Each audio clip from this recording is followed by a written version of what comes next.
Good morning student. आज हम हिंदी व्याकरण में पाठ 6 वाक्य पढ़ेंगे। बच्चों, पिछली कक्षा में हम वाक्य पढ़ चुके हैं। वाक्य हम उसे कहते हैं जो वाक्य बातचीत करते समय हम वाक्यों में ही अपनी बात कहते हैं। बच्चों, वाक्य में सार्थक और व्यवस्थित मेल बनता है, उसे ही हम वाक्य कहते हैं।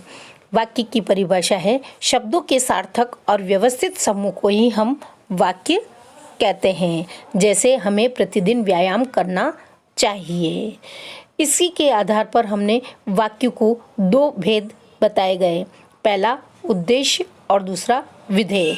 उद्देश्य हम वाक्य के कर्ता को कहते हैं।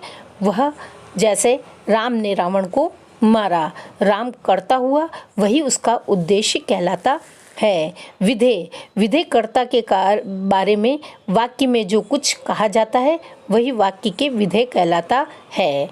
जैसे गांधी जी अहिंसा के सिद्धांत पर अडिग रहते थे, तो गांधी जी तो हमारे कर्ता हुए और वही उद्देश्य कहलाए।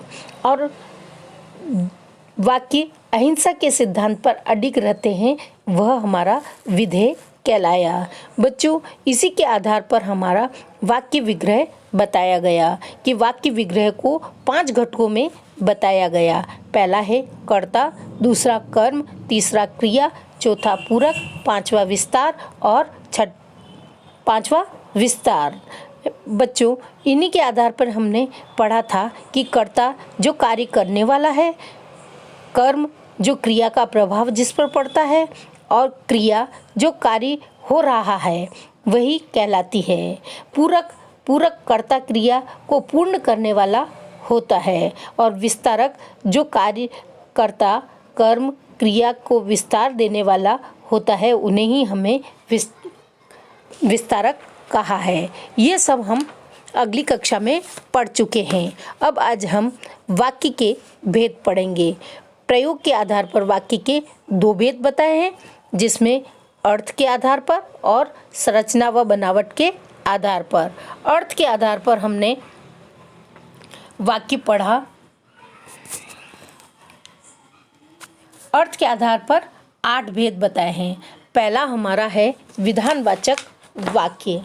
विधानवाचक वाक्य जिन वाक्यों में क्रिया के करने या होने की सामान्य रूप से सूचना दी जाती है, वह विधानवाचक वाक्य कहलाता है। जैसे मोहन सुंदर बालक है। बच्चों, जिस प्रकार वाक्य में संज्ञा जैसे प्राणी, वस्तु, स्थान, स्थिति की जो सामान्य जानकारी वाक्यों से हमें मिलती है, वही विधानवाचक या सरल वाक्य कहलाता है। जैसे मेरा विद्यालय घर के पास है, शेर एक जंगली जानवर है, उसे ही हम विधानवाचक वाक्य कहेंगे। दूसरा है निषेधवाचक वाक्य। जिन वाक्यों में कार्य के न होने या किए जाने का भाव प्रकट न हो, उन्हें निषेधवाचक वाक्य कहते हैं। जैसे कृपया फूल न तोड़ो, घर पर बिजली नहीं है, आज बारिश नहीं आएगी। ये सब वाक्य हमारे निषेधवाचक वाक्य कहलाएंगे। तीसरा हमारा है प्रश्नवाचक वाक्य।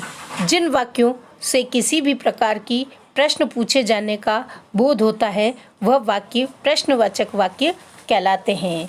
इन वाक्यों के अंत में प्रश्न चिन्ह का प्रयोग भी किया जाता है। जैसे आपको किससे काम है, तुम्हारा क्या नाम है, तुम कौन हो। तो इन वाक्यों से प्रश्न पूछे जाते हैं, यह उनके चिन्ह लगने पर हमें पता लगता है कि यह प्रश्नवाचक वाक्य हैं। फिर हमारा चौथा है इच्छावाचक वाक्य। जिन वाक्यों में इच्छा, शुभकामना, आशीर्वाद आदि मनोभावनाओं का बोध होता है, वह इच्छावाचक वाक्य कहते हैं। बच्चों, जो व्यक्ति अपनी शुभकामना, आशीर्वाद अपने मन के भावों से देते हैं, अपने मन से निकलने वाली इच्छा के द्वारा जो वाक्य बनता है, वही हमारा इच्छावाचक वाक्य कहलाता है। जैसे भगवान तुम्हें लंबी उम्र दे, ईश्वर तुम्हारा भला करे। ये वाक्य हमारे इच्छावाचक वाक्य कहलाते हैं। फिर पांचवा है हमारा संकेतवाचक वाक्य। जिन वाक्यों में किसी कार्य के होने में संदेह या शक का आशंका प्रकट हो, उन्हें संदेहवाचक वाक्य कहते हैं। जिन वाक्यों में कार्य पूर्ण न होने से संदेह या संभावना व्यक्त की जाती है, वह संदेहवाचक वाक्य कहलाता है।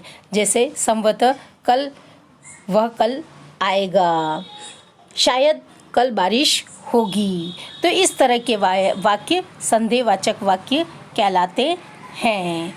सातवां हमारा है आज्ञावाचक वाक्य। जिन वाक्यों में आदेश, अनुमति, उपदेश आदि भावों का बोध हो, वह आज्ञावाचक वाक्य कहलाता है।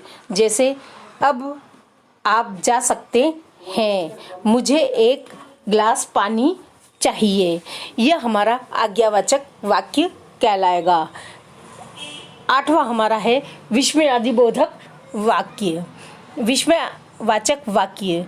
जिन वाक्यों में विस्मय के भाव जैसे हर्ष, शोक, घृणा, क्रोध, भय आदि भाव प्रकट होते हैं, वह विस्मयवाचक वाक्य कहलाते हैं।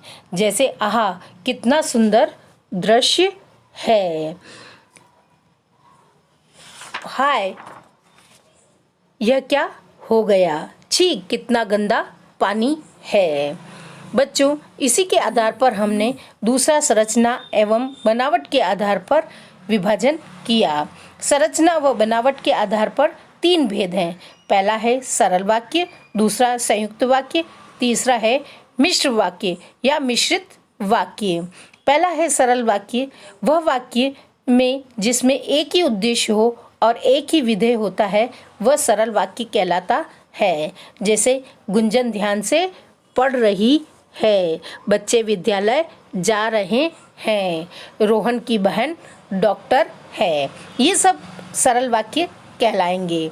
दूसरा हमारा है संयुक्त वाक्य। संयुक्त वाक्य वह वाक्य है जिनमें 2 या 2 से अधिक सरल वाक्य योजकों के द्वारा जोड़े जाते हैं, उन्हें हम संयुक्त वाक्य कहते हैं।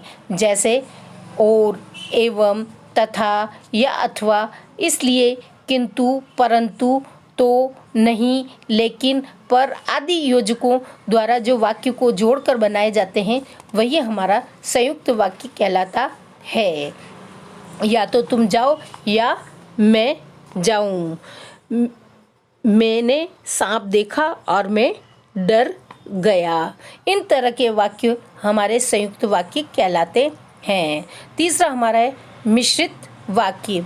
वह वाक्य जिसमें एक वाक्य प्रधान और दूसरा वाक्य आश्रित या गौण हो, मिश्रित वाक्य कहलाता है। जैसे राहगीर ने देखा कि एक आदमी पेड़ के नीचे बेहोश पड़ा है। राहगीर ने देखा, राहगीर मुख्य प्रधान वाक्य हुआ और एक आदमी पेड़ के नीचे बैठा है, वह हमारा मिश्रित वाक्य हुआ। इसी तरह से दूसरा है पिताजी बाजार से खिलौने लाए जो बहुत सुंदर थे। तो जो बहुत सुंदर हमारा आश्रित वाक्य हो गया, उपवाक्य हो गया, और पिताजी बाजार से खिलौने लाए प्रधान वाक्य हुआ। जब तुम खाना खा लो तब सो जाना। तो जब तुम खाना खा लो तब सो जाना आश्रित उपवाक्य हुआ, और जब तुम खाना खा लो ये हमारा प्रधान वाक्य हुआ। बच्चों, इसी के आधार पर हमने आज ये पाठ वाक्य पूरा